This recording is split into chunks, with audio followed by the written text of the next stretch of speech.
Road మీద ఎట్లా ఆపుతాం? వాహనాలను కాబట్టి తప్పించుకుంటూ జాగ్రత్తతో వాళ్ళు మనకు గుద్దకుండా, మనం వాళ్ళకి గుద్దకుండా. అదే ఖాళీ గ్రౌండ్‌లో అయితే ఇష్టం ఉన్నట్టు పోవచ్చుగా, రయ్య రయ్య తిరుగుతాం కదా! కెమెరా యాంగిల్స్ కూడా అంతే అన్నట్టు.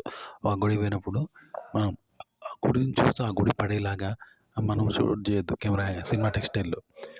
గుడి లేదనుకో అప్పుడు ఎలా తీస్తావో అలా తీయాలంతే. నీ ఇష్టం. గుడితో సంబంధం లేదు. నీకు నువ్వు కెమెరా యాంగిల్ తీసుకుంటే ఎలా తీస్తావో అలా తీసుకుంటూ పోవాలి. అది పడతది కానీ అది పడేది దాంతో నీకు సంబంధం లేదు. మీరొక టెంపుల్ గానీ, ట్రావెలింగ్ లాగ్ చేసినప్పుడు కెమెరాకు అక్కడున్న సన్నివేశానికి కెమెరాకి ఎలాంటి సంబంధం ఉండదు. పూర్తిగా అసంబంధం ఉన్నట్టు. ఓకే. దానికి దీనికి ఏ సంబంధం ఉండదు. అది వేరు, ఇది వేరు. ఒకవేళ ఆ వీడియోలకు బ్యాక్‌గ్రౌండ్ వాయిస్ ఇస్తే, ఆ వాయిస్‌కు, ఆ వీడియోకు మీకు ఎలాంటి సంబంధం ఉండొద్దనమాట. అది వేరు, ఇది వేరు. పొన్నో కారం, మందో కారం అన్నట్టు ఉండాలి.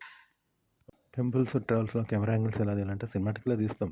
కానీ ఎట్లుంటంటే ఒక అద్దంలా బొమ్మలు పడతాయి. అద్దంలో ప్రతిబింబాలు పడతాయి ఎన్నో బయటియి. అవి కావాలని మనం పడేలా చేస్తామా? చెయ్యం. అవి కావాలని పడవు. మనం కావాలని పడేలా చేయము.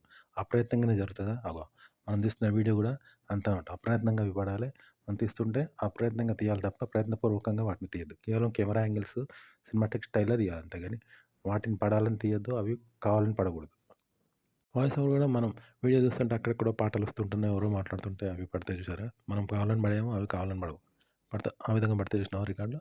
అలా మాట్లాడాలి. అంటే వీడియోకి సంబంధం లేకుండా మనం కావాలని మాట్లాడొద్దు. ఆ!